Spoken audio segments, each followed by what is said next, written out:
ఆత్మ క్షోభించకుండా, ఆంధ్రుల ఆత్మగౌరవం దెబ్బతినకుండా మీరు కేంద్రంలో మీద రొట్టెకి తీసుకురండి, మీ మద్దతు ఉపసంహరించుకోవాలని చెప్పండి. ఎందుకు దిగిరారు కేంద్ర పెద్దలు?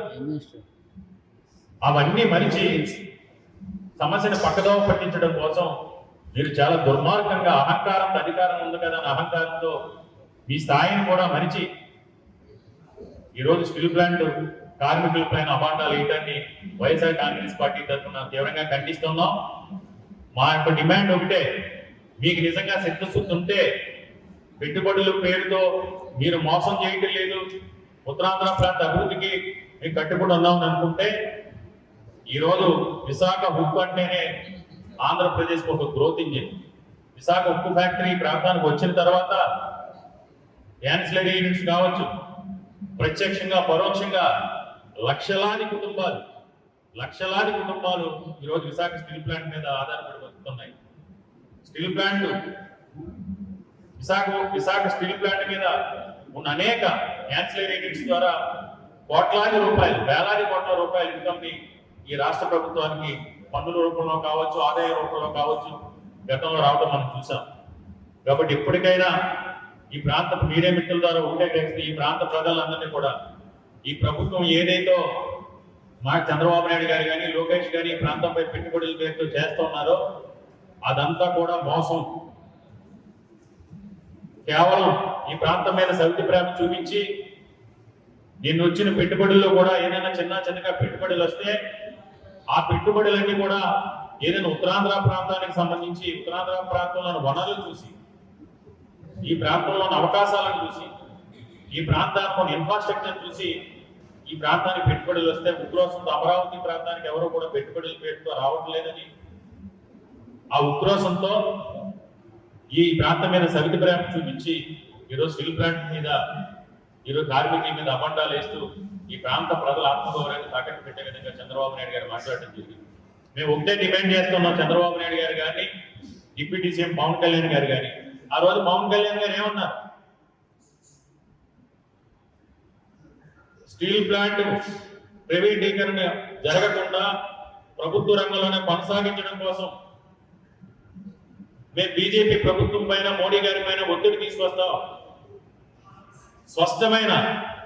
స్పష్టమైన ప్రకటన చేయిస్తాం.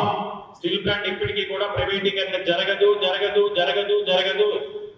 స్టీల్ ప్లాంట్ ప్రభుత్వ రంగంలోనే కొనసాగుతుంది. స్టీల్ ప్లాంట్ సొంత గనులు తీసుకొచ్చే వరకు కూడా మోడీ గారి మీద మేము ఒత్తిడి తీసుకొస్తాం. స్టీల్ ప్లాంట్ కి సొంత గనులు తీసుకొచ్చి తీరుతాం ఆ రోజు చెప్పి ఏ విధంగా చేశారో చూసాం.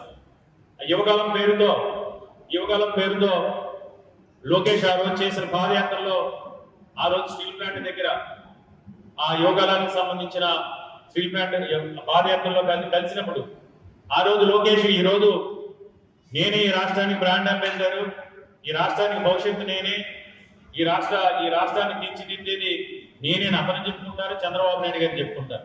మరి లోకేష్ ఒక్క రోజైనా ఈ స్టీల్ ప్లాంట్ గురించి స్పందించారా? ఇన్ని లక్షలాది కుటుంబాలు రోడ్డుకు పడే పరిస్థితులు ఉత్తరాంధ్ర ప్రాంతాల్లో ఉంటే కనీసం దీని మీద ఈ రోజు వరకు కూడా గత 15 నెలలుగా స్పందించిన సందర్భం లేదు.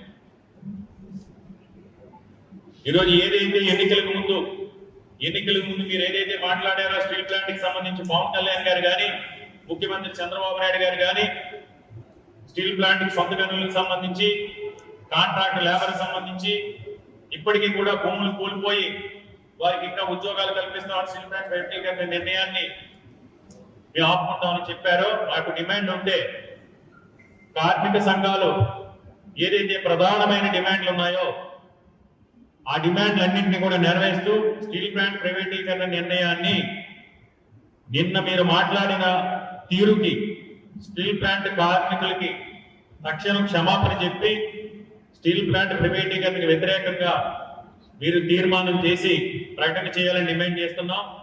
ఏదైతే 32 విభాగాలకు సంబంధించి మీరు ఖండాలుగా విభజించి ప్రైవేటీకరణ చేశారో ఆ 32 విభాగాలకు సంబంధించి కూడా తక్షణం గతంలో చరిత్ర సృష్టించినోడు ఇప్పుడు ఆ చరిత్రని తిరగరాయబోతున్నాడు. అబద్ధాల గోడల్ని బద్దలు కొట్టి నిజాలను రాగా మీ ముందుంచబోతున్నాడు.